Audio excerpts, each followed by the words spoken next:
માતાની વ્યથા। એક દંપતી દિવાળીની ખરીદી કરવા જઈ રહ્યું હતું। પતિએ કહ્યું, જલ્દી કર, મારી પાસે ટાઈમ નથી। એટલું કહીને બેડરૂમમાંથી બહાર નીકળી ગયો। ત્યારે બહાર બેઠેલી તેની મા ઉપર તેની નજર ગઈ। કંઈ વિચાર કરીને પાછો રૂમમાં આવ્યો અને તેની પત્નીને કીધું કે સાલુ, તે માને પૂછ્યું તેમને કંઈ દિવાળી ઉપર લેવું હોય તો? શાલિની કહે, નથી પૂછ્યું, અને આ ઉંમરમાં એમને લેવાનું પણ શું હોય?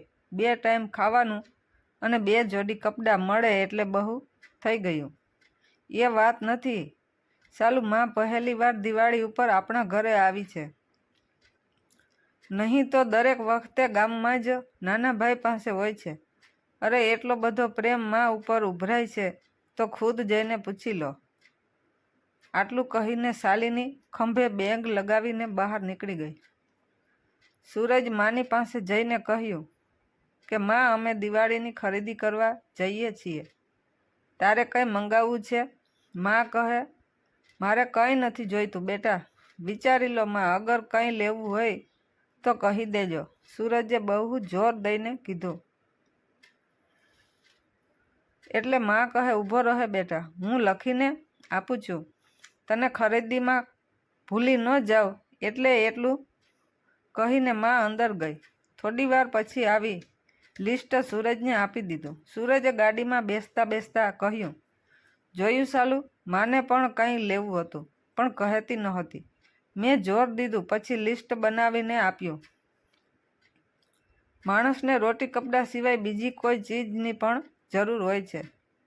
ઠીક છે, શાલિની કહે, પહેલાં હું મારી દરેક વસ્તુ ખરીદી લઉં, પછી તમારી માની લિસ્ટ જોઈએ રાખજો। બધી ખરીદી કરી લીધા પછી શાલિની કહે, હું એસી ચાલુ કરીને ગાડીમાં બેઠી છું, તમે તમારી માની લિસ્ટની ખરીદી કરીને આવજો। અરે શાલિની, ઘડીક રહે, મારે પણ ઉતાવળ છે, માના લિસ્ટની ખરીદી કરીને સાથે જઈએ। સૂરજે ખીચામાંથી ચિઠ્ઠી કાઢી જોઈને જ શાલિની કહે, બાપ રે, આટલું લાંબુ લિસ્ટ? શાલિની કહે, ખબર નહીં શું શું મંગાવ્યું હશે, જરૂર એમના ગામમાં રહે તે નાના દીકરાના પરિવાર માટે ઘણો બધો સામાન મંગાવ્યો હશે। શાલિની ગુસ્સામાં સૂરજની સામે જોયું, પણ આ શું? સૂરજની આંખમાં આંસુ હતા અને આખું શરીર ધ્રુજી રહ્યું હતું। લિસ્ટની ચિઠ્ઠીવાળો હાથ પણ ધ્રુજી રહ્યો હતો। શાલિની બહુ જ ગભરાઈ ગઈ। શું મંગાવ્યું છે તમારી માએ? કહીને ચિઠ્ઠી હાથમાંથી ઝૂંટવી લીધી। હેરાન હતી શાલિની કે આટલી મોટી ચિઠ્ઠીમાં થોડા જ શબ્દો લખ્યા હતા। ચિઠ્ઠીમાં લખ્યું હતું, બેટા, મને દિવાળી પર તો શું પણ કોઈ પણ અવસર પર કાંઈ નથી જોઈતું, પરંતુ તું જીદ કરે છે એટલે તારા શહેરની કોઈ દુકાનેથી અગર થોડો ટાઈમ મારા માટે મળતો હોય તો લેતો આવજે। હું તો હવે એક આથમતી સાંજ છું બેટા, ક્યારેક મને એકલા આ અંધકારમય જીવનથી ડર લાગે છે। પલ પલ હું મોતની નજીક જતી જાઉં છું। હું જાણું છું બેટા, મોતને બદલી શકાતું નથી કે પાછું ઠેલાતું નથી। મોત એ એક પરમ સત્ય છે, પણ બેટા આ એકલાપણું મને ડરાવે છે, મને ગભરામણ થાય છે। થોડો સમય મારી પાસે બેસ બેટા, થોડા સમય માટે પણ મારા બુઢાપાનું એકલાપણું દૂર થઈ જશે। કેટલા વર્ષ થયા બેટા, મેં તને સ્પર્શ પણ નથી કર્યો। એક વાર આવ બેટા, મારી ગોદમાં માથું રાખીને સૂઈ જા, હું તારા માથામાં મમતા ભર્યો હાથ ફેરવું છું। ખબર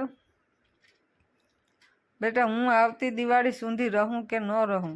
ચિઠ્ઠીની છેલ્લી લીટી વાંચતા શાલિની પણ રડવા લાગી। માં આવી હોય છે મિત્રો, આપણા ઘરમાં રહેતા વિશાળ હૃદયવાળા માણસો, જેને આપણે ઘરડાની શ્રેણીમાં રાખીએ છીએ, જે આપણા જીવનનું કલ્પતરું છે, આપણું માર્ગદર્શન છે। એટલે યથાયોગ્ય એમની સેવા કરો, માન સન્માન આપો અને હંમેશા યાદ રાખો આપણો પણ બુઢાપો નજીક જ છે.